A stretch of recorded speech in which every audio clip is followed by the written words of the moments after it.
4 बार ये इस सभ्यता को उजाड़ चुकी है।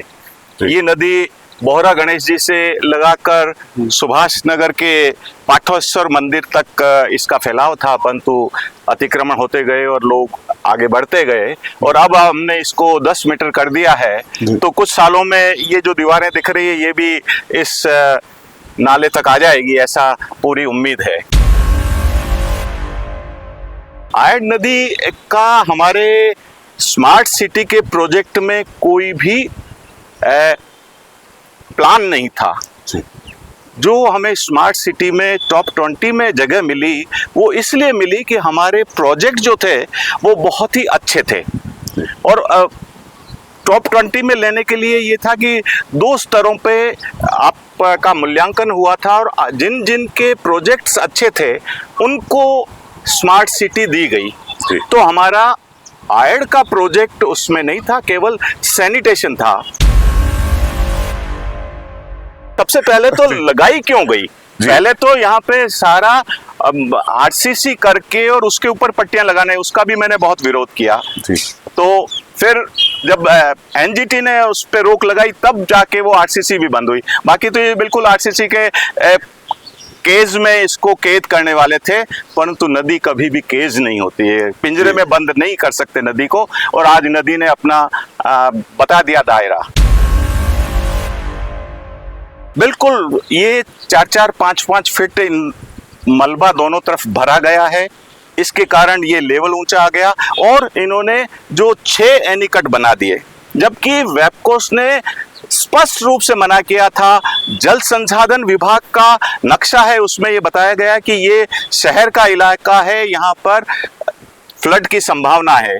तो वेबकोस ने मना किया कि यहाँ पे एनीकट नहीं बनाए। और अभी जहां जहां पानी घरों में घुसा है वो एक तो 4 फीट इसको 5 फीट ऊपर उठाने से, और दूसरा एनीकट, जहां एनीकट बना उसके पीछे आप देख लीजिए कि 5 फीट का नदी के बहाव में अंतर है।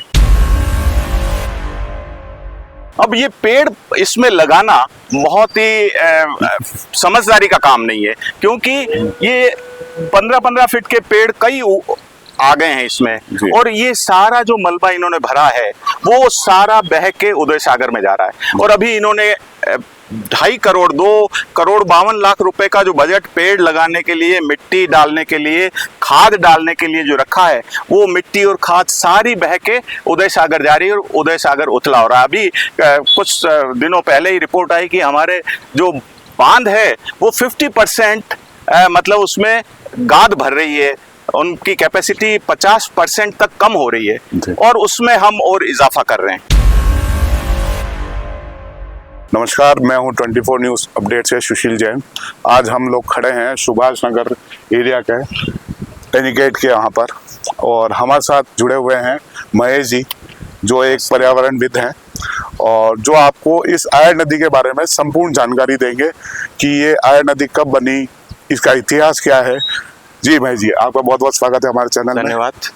आयड नदी सदियों पुरानी है और ये नदी कम से कम 1 लाख साल से ज़्यादा की अगर इसका इतिहास बताते हैं पुरातत्ववेत्ता। और यहाँ पर ये नदी जानकारी के अनुसार जो खुदाई में मिले हैं 4 बार ये इस सभ्यता को उजाड़ चुकी है। ये नदी बोहरा गणेश जी से लगाकर सुभाष नगर के पाठवेश्वर मंदिर तक इसका फैलाव था, परंतु अतिक्रमण होते गए और लोग आगे बढ़ते गए और अब हमने इसको 10 मीटर कर दिया है। तो कुछ सालों में ये जो दीवारें दिख रही है ये भी इस नाले तक आ जाएगी, ऐसा पूरी उम्मीद है। जी, तो आयड नदी का हमारे स्मार्ट सिटी के प्रोजेक्ट में कोई भी प्लान नहीं था। जो हमें स्मार्ट सिटी में टॉप 20 में जगह मिली वो इसलिए मिली कि हमारे प्रोजेक्ट जो थे वो बहुत ही अच्छे थे और टॉप 20 में लेने के लिए ये था कि 2 स्तरों पे आपका मूल्यांकन हुआ था और जिन जिन के प्रोजेक्ट्स अच्छे थे उनको स्मार्ट सिटी दी गई। तो हमारा आयड का प्रोजेक्ट उसमें नहीं था, केवल सैनिटेशन था। और स्मार्ट सिटी में ने भी जो प्रोजेक्ट बनाया है उसमें भी यही है कि 139 नालों को जो सीवेज बह के जा रहा है उसको ट्रैप करेंगे, सीवरेज लाइन बिछाएंगे और ट्रीटमेंट प्लांट तक उसको सीवेज को ले जाएंगे। तो आयड के सौंदर्यकरण का तो कहीं जिक्र था ही नहीं, परंतु हमने उन नालों को ट्रैप नहीं किया। आज भी वो नाले बह के उदय सागर में जा रहे हैं और उदय सागर से हमारे शहर को, प्रतापनगर जैसे इलाके को पानी पिलाने की योजना बनाई जा रही है। तो ये जो है, जबकि पॉल्यूशन कंट्रोल बोर्ड 3 बार यहाँ आकर चेक कर चुका है कि आयड नदी में आज भी सीवेज बह रहा है, मलजल बह रहा है, और उन्होंने स्मार्ट सिटी और नगर निगम को नोटिस दिया है कि आप इनको ट्रैप करिए, और उनको उनके ऊपर वाद दायर करने के लिए भी नोटिस दिया है कि आप ये आयड नदी को प्रदूषित कर रहे हैं। परंतु हम उस ओर बिल्कुल ध्यान नहीं दे रहे हैं और हम सौंदर्यकरण पे ध्यान दे रहे हैं। सफाई होना बहुत अच्छी सौंदर्यकरण की जो आपने बात करी है, जिसमें ये बताया गया है कि पहले जो आयड नदी थी, यहाँ पर जो सुअर बटूरे जिसको कहते हैं वो मरे पड़े रहते थे और लोग जो है वो शौच करने के लिए यहाँ पर आते थे। ठीक है, तो उसके तहत इन्होंने यहाँ की खूबसूरती को बढ़ाने के लिए किया है। बिल्कुल। तो क्या ये खूबसूरती बढ़ी है? खूबसूरती बिल्कुल, वो कचरा तो दब गया है, और अभी आपने BMFT फंड से जो जालियां लगाई वो बहुत सी तो टूट गई है, परंतु जानवर तो अभी भी सारे इसमें घूम ही रहे हैं और बदबू अभी भी है। अभी ये पानी फ्रेश है तो ये बदबू कम हो गई है, बाकी जब ये बरसाती पानी नहीं आएगा तो इसके पास में आप खड़े नहीं रह सकते। कुछ लोग ये कह रहे हैं कि यहाँ पर जो है इस वेनिस को बनाया गया है, तो जो प्लान रखा गया उसमें ये था कि कुछ लोगों का मानना ये है कि चलो कोई बात नहीं, 3 महीने जो बारिश का मौका रहेगा उसमें कोई बात नहीं, पर जो खूबसूरती बाकी की रहेगी, बाकी महीने वो हम लोग आराम से देख पाएंगे। तो क्या ऐसा सही है?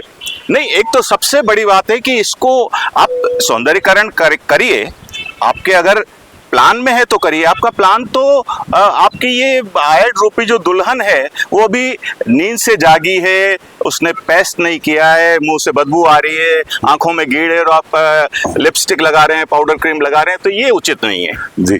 तो जनता जो बोल रही है कि मतलब एक नॉर्मल आदमी को भी अगर यहाँ पर लाया जाए और उनको बताया जाए तो वो यही बोल रहा है कि जो नदी थी वो इनफ थी अपने लिए।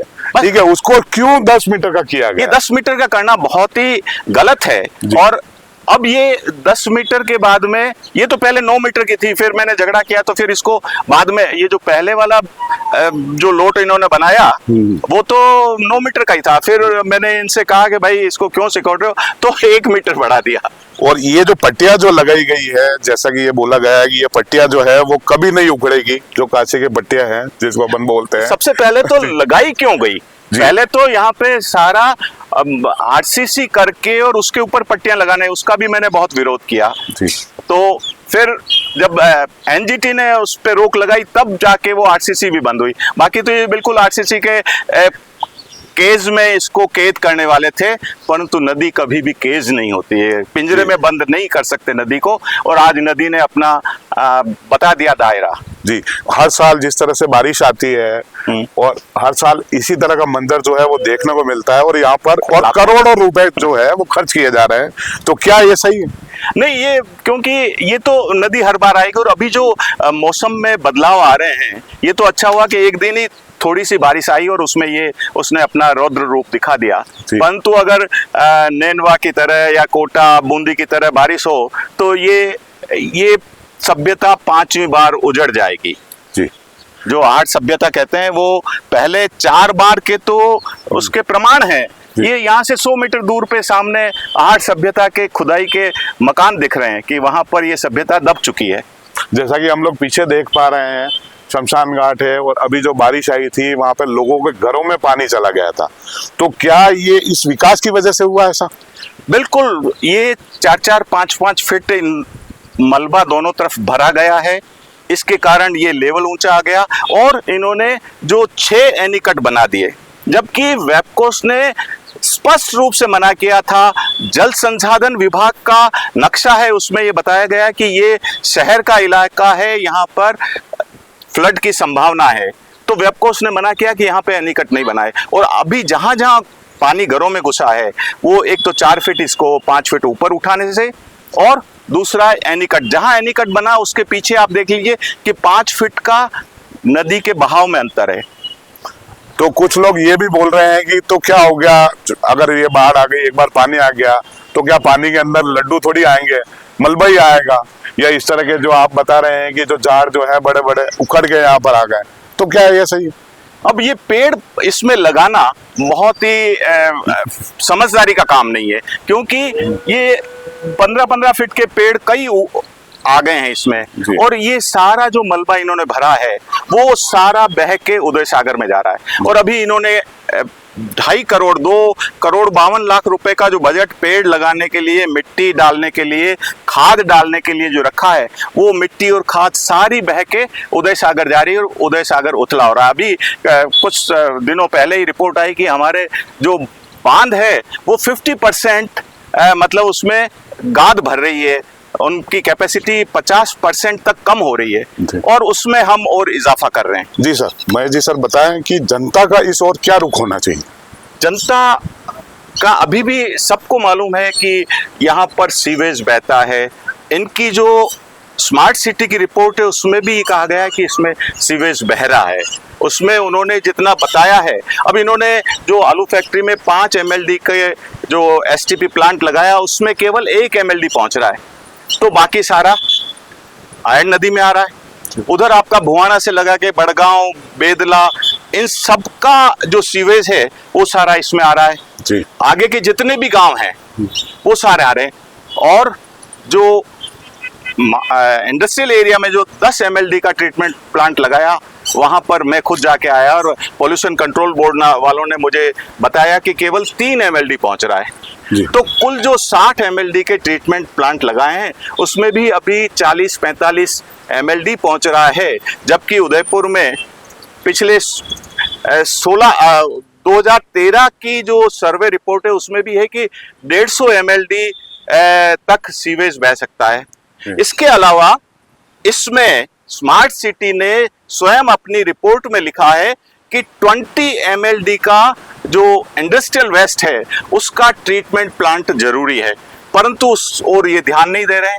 और अभी कह रहे हैं कि ये जो 5 किलोमीटर हो गया, अब हम और आगे 5 किलोमीटर इसके सौंदर्यकरण करें तो ये अरबों रुपए इसमें चले जाएंगे। सबसे पहले ये सौंदर्यकरण, तो मतलब आपका ये मानना है कि इस तरह से जो व्यर्थ खर्च करा जा रहा है वो ना करा जाए। पहले आप प्रायोरिटी, आप पहले सीवेज को ट्रैप करके प्लांट में ले जाओ, उसके बाद में अगर आपके पास में बजट है तो आप सौंदर्यकरण करिए, परंतु सौंदर्यकरण भी नदी के पेटे में नहीं, नदी के पेटे के बाहर करिए। नदी के अंदर सौंदर्यकरण करना जी NGT भी अलाउ नहीं करता है, ये इन्होंने परमिशन ले ली है। बाकी कोई भी सुप्रीम कोर्ट भी नदी के अंदर कोई भी इस प्रकार का अलाउ नहीं करती जी। कुछ लोग ये बोल रहे हैं कि भाई अगर यही पैसा जो यहाँ लगाया गया वो अपने सरकारी स्कूल जो हैं, जो जर्जर हैं, जिसके लिए बच्चों की छुट्टियां कर दी जाती है एक बारिश में, तो क्या ये सही? बिल्कुल, प्रायोरिटी तो हमें, क्योंकि हमारे पास में पैसा सीमित है, तो हमें शिक्षा, स्वास्थ्य पे स्मार्ट सिटी में बहुत से प्रावधान थे। सैनिटेशन, पानी, पीने के पानी की आज भी हमने इतने प्रोजेक्ट बना लिए, हमने देवास लिया है, मानसी वाकर लिया है, परंतु ये केवल टूरिज्म के लिए है। जी। उदयपुर के लोगों के आज भी लोगों को जो स्मार्ट सिटी के द्वारा जो रिपोर्ट एक तैयार के माध्यम से जो तैयार की, उसमें 65 लीटर प्रति व्यक्ति पानी पहुंच रहा प्रतापनगर और एक दूसरे इलाके में, तो वहां के लोगों को क्या लाभ मिला? जी। मतलब पानी आज भी उदयपुर में आप देख लीजिए कि पानी के लिए लोग तरस रहे हैं। जब स्मार्ट सिटी की एक्सपर्ट कमेटी की मीटिंग बुलाई थी तब मैंने कहा था कि साहब 24 घंटे में एक दिन तो दे दे, तो उन्होंने कहा था कि नहीं, हम 24 घंटे पानी देंगे उदयपुर को। मैंने कहा साहब आप पढ़ लीजिए, गाइडलाइंस पढ़ लीजिए, तो उसमें कम से कम सफिशिएंट पानी सप्लाई का था, निरंतर बिजली आपूर्ति का था। आज देख लीजिए उदयपुर में रोज 300-400 शिकायतें आती है, बिजली नहीं है, पानी नहीं है, सैनिटेशन नहीं है। पिछोला में रोज सीवेज बह रहा है, उसके फोटो आते हैं, उसकी खबरें आती है। तो हमें प्रायोरिटी जो हमें दी गई है और जो हमने प्रोजेक्ट बना के दिए हैं उसको पूरा करना चाहिए। जी।